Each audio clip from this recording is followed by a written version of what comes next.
The story begins on a lonely island hidden deep in the seas of Scotland, where a mysterious man named Michael lives completely isolated from the world. With him, there is only his loyal dog. Every week, Jessie and her uncle arrive by boat to deliver food and supplies for him. But Michael always keeps his distance from them. He barely talks, never smiles, and avoids any kind of connection. It feels like he has cut himself off from the world forever. One day, Jessie leaves a small gift for him along with the supplies, but even after seeing the gift, Michael shows no reaction at all. He quietly picks up the supplies and leaves the gift lying on the ground before walking back inside. The entire day, he sits alone drinking alcohol and playing chess against himself. It becomes clear that a deep pain is hidden inside him. The following week, Jessie comes back again. This time, she breaks the rules and knocks directly on Michael's door. Michael comes outside angrily and quickly tries to grab the supply and shut the door, but Jessie places her foot in between and once again tries to hand him the same gift. She asks why he always stays away from everyone, yet Michael removes her foot without saying a single word and slams the door shut. As she leaves, Jessie shouts that she is not afraid of him, but Michael still remains silent. Meanwhile, the weather suddenly turns terrifying. The sky grows dark, and the ocean waves become violent and deadly. Jessie somehow reaches her boat and tries to escape, but the raging storm tears the oars from her hands and throws her into the sea. Her uncle desperately tries to save her, but his boat also gets trapped in the chaos. Back at the house, Michael's dog becomes restless and starts barking near the window. That is when Michael realizes something terrible is happening outside. He instantly rushes out of the house. In his hurry, the same gift he once ignored hits against his foot. Without wasting another second, Michael takes his boat straight into the stormy sea. On the other side, Jessie becomes trapped underwater inside a fishing net. She fights with everything she has to survive, but the waves keep dragging her deeper and deeper. Eventually, she loses consciousness. At that very moment, Michael jumps into the ocean without caring about his own life. He cuts through the net and pulls Jessie out safely, but by the time he reaches her uncle, it is already too late. The violent storm has taken his life. Michael carries Jessie into his boat and immediately starts giving her CPR. After a few tense seconds, Jessie finally begins breathing again, and for the very first time, this moment becomes the beginning of a change in Michael's life. By evening, Jessie finally opens her eyes. She finds herself lying on Michael's bed. The moment she regains consciousness, the first thing she asks about is her uncle. Michael stays silent for a few seconds, but then he tells her the truth that her uncle died in the storm. The second Jessie hears this, she completely breaks down and starts crying uncontrollably. That entire night, she does not even leave the bed, while Michael quietly goes to sleep on the sofa. The next morning, Michael carefully cleans the wounds on her injured leg. Because of the fishing net, her ankle is badly swollen and covered with deep cuts. Even while struggling in pain, Jessie repeatedly asks why Michael never informed the police. She wonders if anyone even knows she is here, but Michael only tells her that she needs rest. His cold behavior finally makes Jessie lose her temper. She yells that she wants to return to the mainland immediately because her family must be searching for her. But in a calm voice, Michael tells her that she has no family left. Her mother is already dead, and she never even met her father. Hearing this instantly leaves Jessie speechless. The moment Michael walks outside, Jessie slowly gets up and starts searching through the table inside his room. After looking around carefully, she finally finds a knife. Just then, she hears Michael returning. She quickly lies back on the bed and hides the knife beneath her pillow. Later that night, Jessie suddenly screams after seeing a terrifying nightmare. Hearing her voice, Michael immediately rushes to her side, but the second he touches her hand, Jessie wakes up in panic and points the knife directly at him. Staying completely calm, Michael tells her it was only a bad dream. Then he even teaches her the proper way to hold the knife so she can truly protect herself if needed. Slowly, the days begin to pass. Michael takes care of her all the time. Sometimes he carries her to the bathroom, sometimes he cooks food for her, and sometimes he quietly treats her wounds. For the first time, Jessie starts realizing that Michael may not be as frightening as he appears. After a few days, her leg begins healing, and she finally starts walking outside again. She plays with Michael's dog, and seeing that brings a faint smile to Michael's face. Maybe after a very long time, having someone else in the house finally feels comforting to him. One afternoon, Jessie asks how he knew her uncle. That is when Michael reveals that he and her uncle once served together in the Royal Marines. Hearing this leaves Jessie shocked. She suddenly realizes that she still does not even know his real name, but Michael clearly refuses to tell her. Then Jessie jokingly says that if the dog does not have a name either, she is going to call him Jack.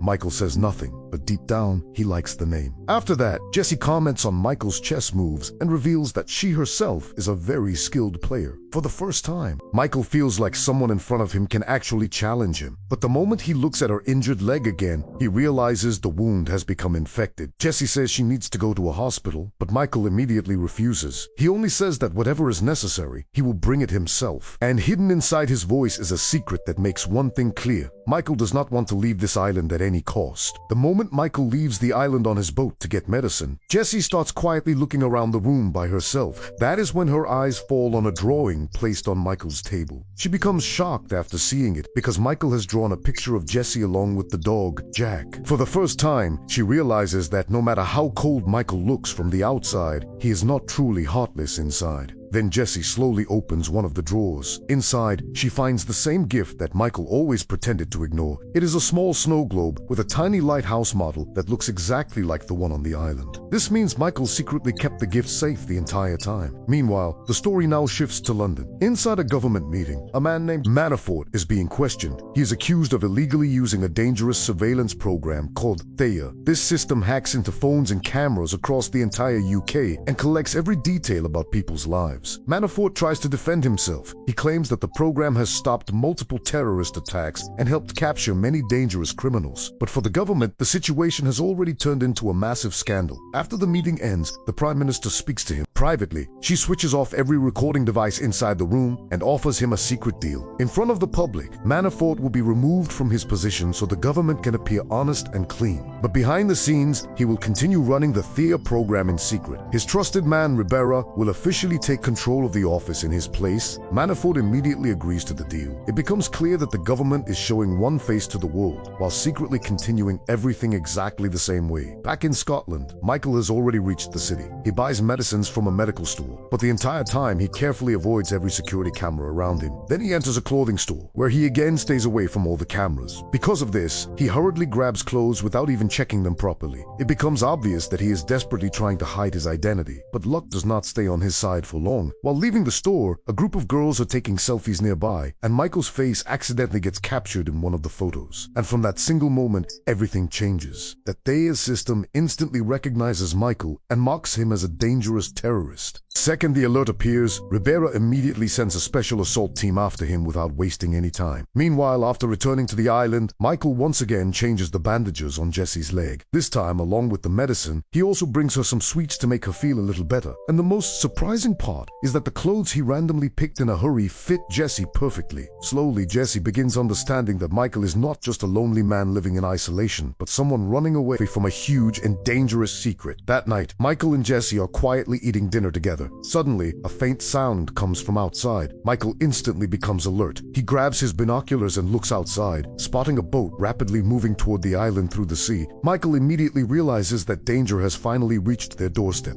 He quickly tells Jessie to lock herself inside the bathroom and not make a single sound until he comes back. Even in fear, Jessie secretly takes a knife with her. At the same time, Michael grabs his weapon and heads outside. The moment the soldiers step off the boat and move toward the house, Michael activates his first trap. He cuts a rope, causing a massive rock to roll down from the hill. At the same time, a hidden net snaps open and drags one of the soldiers straight into the water below. Right after that, Michael switches on several giant lamps with blinding lights. The soldiers are wearing night vision goggles, so the sudden this completely blinds them. Panicking, they rip the goggles off and start firing bullets the second they spot Michael running away. Michael quickly sprints toward the hillside. One soldier chases after him, but Michael suddenly attacks from behind. He smashes a lantern onto the soldier's head and then fires a flare gun directly at him. Within seconds, the soldier is consumed by flames. A little later, another soldier reaches the top of the hill. Michael cleverly throws a rock toward the opposite side to distract him. The second the soldier turns around, Michael attacks from behind, stabs him with a knife and throws him straight into the ocean. Meanwhile, another soldier enters the house. The moment he moves forward, Jack violently attacks him. The dog fights with all his strength to protect Jessie, but after a long struggle, the soldier shoots and kills Jack.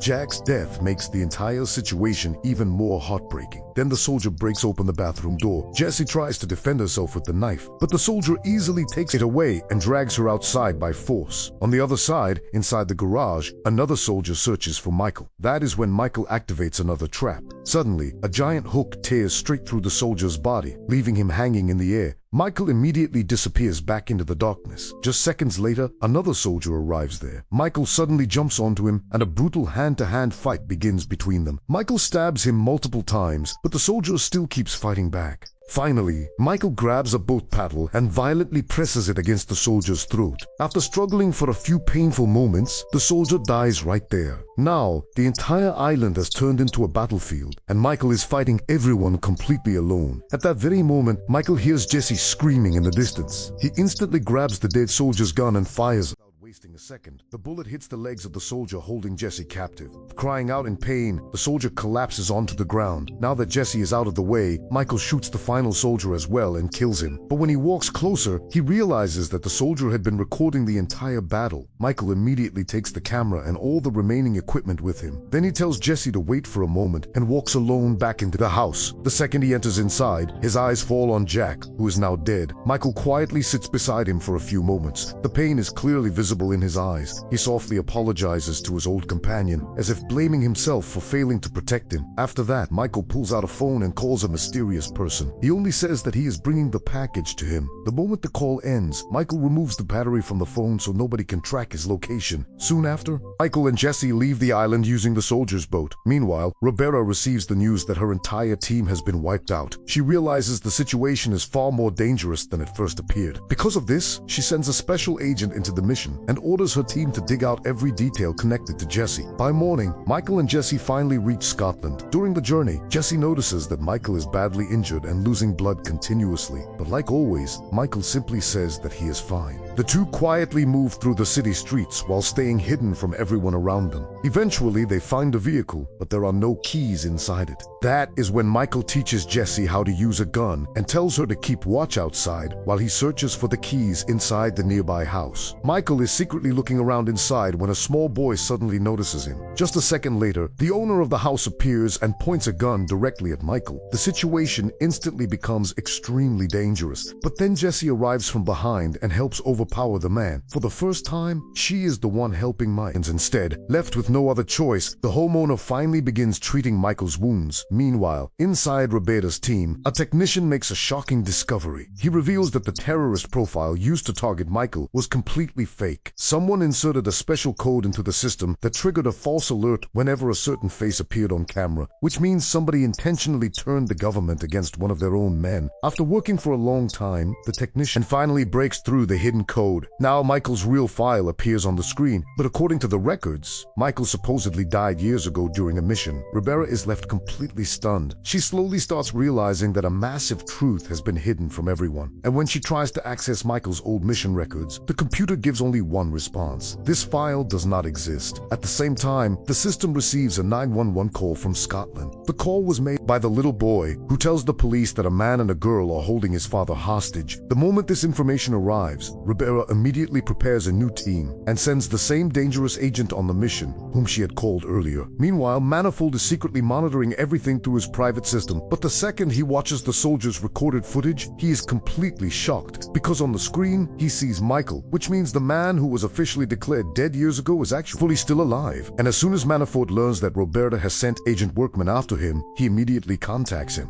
Manafort tells him that this is now a Black Kite operation, and from this moment onward, he will only follow orders coming directly from him. Workman is completely loyal to Manafort. Without asking a single question, he agrees instantly. Then Manafort clearly gives him the order to eliminate both Michael and Jessie. Back inside the house, Michael's tree has finally been completed. Suddenly, the sound of police vehicles begins echoing outside. The entire house gets surrounded from every direction. That is when the little boy nervously admits that he was the one who called the police. The officers have strict orders not to attack immediately, but the second the homeowner runs toward the front door, Workman, hidden outside, shoots him directly in the head without any warning. The man dies on the spot. His son panics and tries to run outside, but Michael stops him just in time. At that very moment, Workman starts firing non-stop. He does not even spare the police officers and destroys their vehicles only to clear his path. Michael and Jesse try escaping through the back door, but two police officers suddenly appear in front of them. Michael takes on both of them alone. Within seconds, he knocks both officers unconscious. The moment he steps outside, a third officer appears in front of him, but Michael drops him with a single punch and takes his equipment. Now both of them start running as fast as possible. The remaining officers try to stop them, but Michael never seriously harms anyone. He uses pepper spray on some officers and tasers others instead. The final officer does not even dare to fight back. Michael takes the keys from him, and both he and Jesse escape using a police car. During the escape, Michael crashes into several other vehicles in his hurry, but at least they manage to get out alive. Meanwhile, inside the control room, Roberta watches everything through the cameras. She immediately tries contacting Workman, but Workman has already switched off all communication devices. Now he is focused only on completing his mission. Soon after, Workman begins chasing the police car in his own vehicle. He slams into their car with full force, but Michael somehow manages to keep control. Then Workman starts shooting at them. Bullets shatter the car windows, but Michael and Jesse narrowly survive. A high-speed chase begins through the middle of the forest. Michael suddenly takes a sharp turn, trying to lose him, but Workman is an extremely dangerous driver himself. He quickly catches up again and repeatedly smashes into their vehicle. Then, the moment Workman moves ahead, Michael suddenly crashes his own car directly into Workman's vehicle. The massive impact flips Workman's car over on the road, but Michael still does not stop.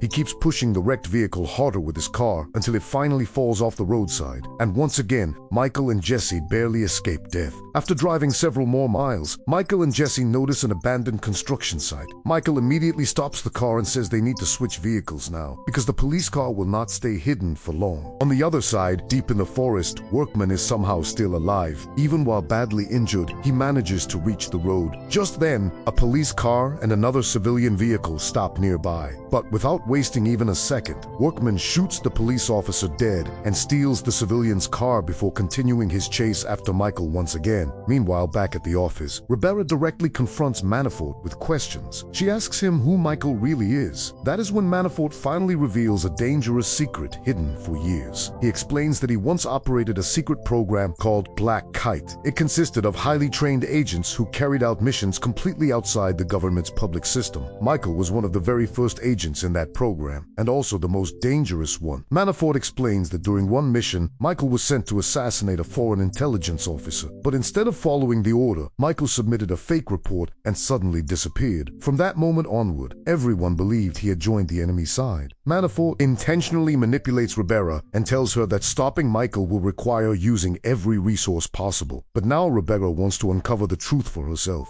She orders her technician to hack into the Black Kite system. The moment the old files open, the real story finally begins coming out. It is revealed that Michael once helped an Iranian scientist who had handed over sensitive information about his country's nuclear program. According to the deal, the scientist was supposed to be protected afterward, but Michael later received orders from above telling him to kill the scientist once the mission ended. Michael refused to obey. Instead, he saved the man and vanished from the system forever. Now Roberta slowly starts realizing that Michael may not have been a traitor at all, but actually the only good man in the entire operation. Meanwhile, Manafort is secretly watching Roberta's every move through hidden security cameras, which means he is still controlling everything from behind the scenes. A little later during the journey, Jesse asks Michael if he ever had a family of his own. In a calm voice, Michael says that he never wanted a wife or children because relationships only become weaknesses in his line of work. But Jesse immediately replies that if someone can have their family back, then even a difficult life becomes worth living. Then she takes out a drawing of Jack and tells Michael that Jack was actually his real family. Hearing this leaves Michael completely silent for the first time. Eventually, both of them reach the next city and continue moving carefully while avoiding security cameras everywhere. But once again, luck turns against them. A nearby car's dashcam accidentally records their faces. Within minutes, Manafort tracks down their exact location. He secretly edits the footage to make them disappear from the system and quietly sends their location directly to Workman. After that, Michael and Jesse arrive at an old church where they meet Michael's old friend Arthur.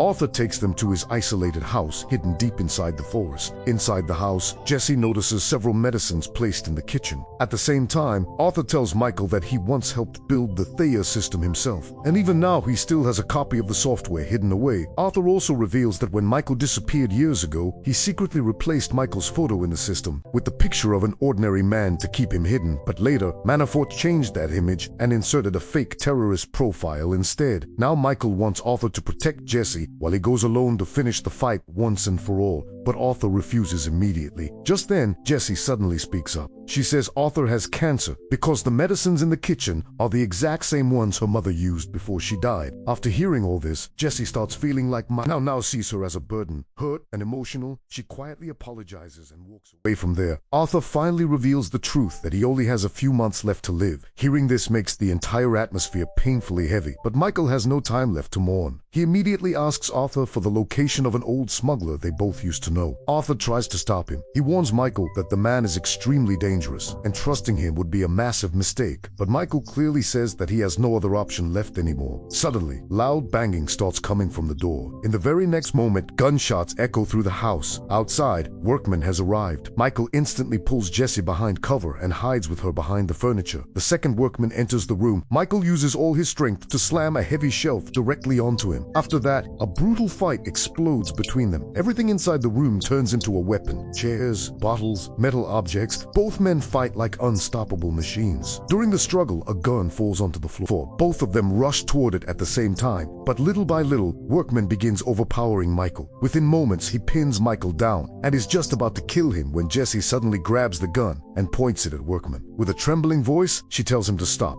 but Workman instantly lunges toward her like lightning and tries to snatch the weapon away. At that exact moment, Michael grabs a nearby nail gun and fires multiple nails straight into Workman's body. Crying out in pain, Workman stumbles backward, and Michael uses the opportunity to escape with Jesse. Workman fires more bullets after them, but by then Michael and Jesse have already reached Arthur's car. All three of them quickly drive away from there. Furious, Workman keeps chasing after them on foot, but now it is already too late. Meanwhile, Manafort sends him a message asking whether the job is finished, but Workman replies with only one word: no. The moment Manafort reads it, he orders his men to prepare themselves. Now he is finally ready to step into the battlefield personally. Sometime later, when they reach a small town, Arthur hands Michael a phone and separates from them there. Now Michael and Jesse are alone once again. During the journey, Jesse asks Michael to take her with him to his next island hideout, but Michael refuses. He does not want Jesse's life to become trapped in darkness the same way his own life did. He wants her to have a new and better future instead. On the other side, Ribera finally discovers that someone inside the organization has been secretly using the Theia system all along. Now she fully realizes that the real mastermind behind everything is Manafort himself. Because of this, she immediately begins preparing a trap for him. Meanwhile, in London, Michael intentionally walks in front of security cameras. He wants Manafort to see him. After that, Michael and Jesse enter a nightclub. When the bouncer tries stopping them, Michael brutally beats him up. Left with no choice, the bouncer lets them inside. The second Michael's face appears on the cameras, Manafort instantly tries tracking their location, but this time, the system suddenly blocks him out completely. Now, Ribera finally understands with full certainty that the true traitor behind everything is Manafort. Inside the club, Michael and Jesse meet a smuggler named Kamal. Michael tells him to give Jesse a new identity and a safe route so she can start a new life somewhere far away.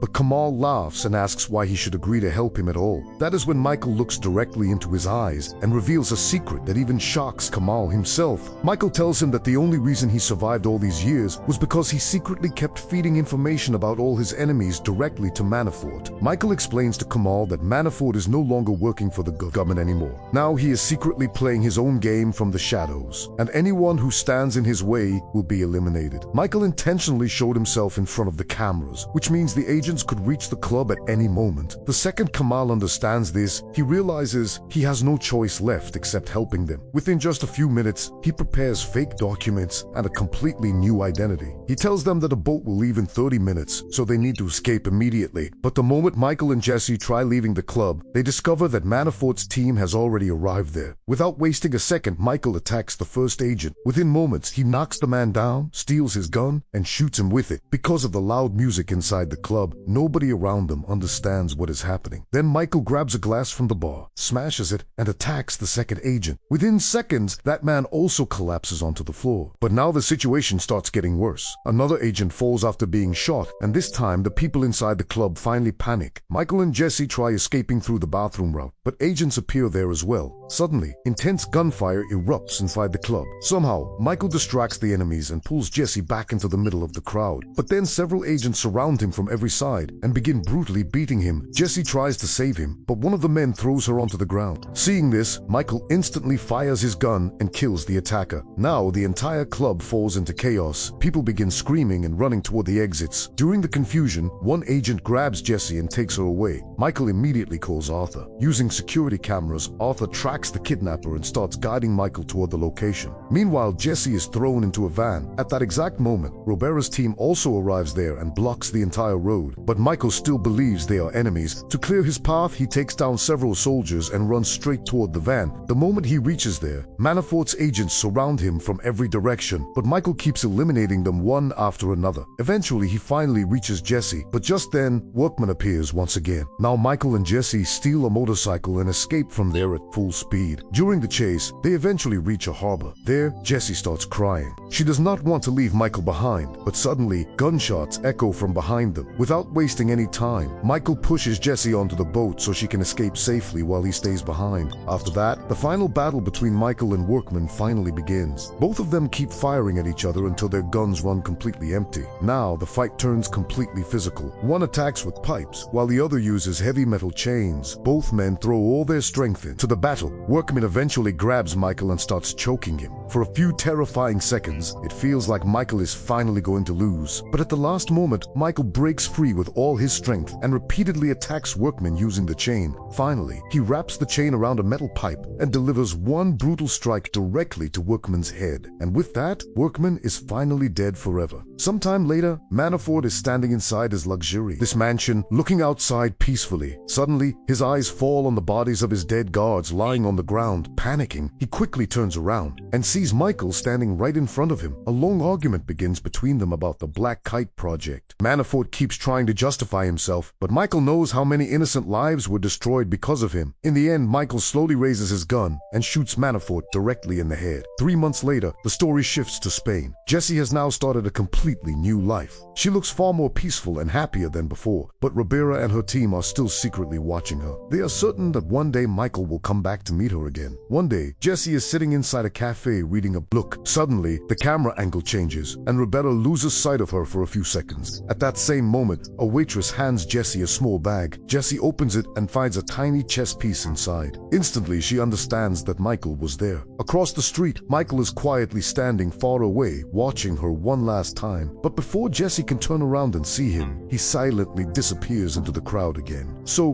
what did you think about this film? Make sure to share your thoughts in the comments below. And if you enjoyed this recap, don't forget to like the video and subscribe to the channel for more amazing movie stories like this. See you again in the next video.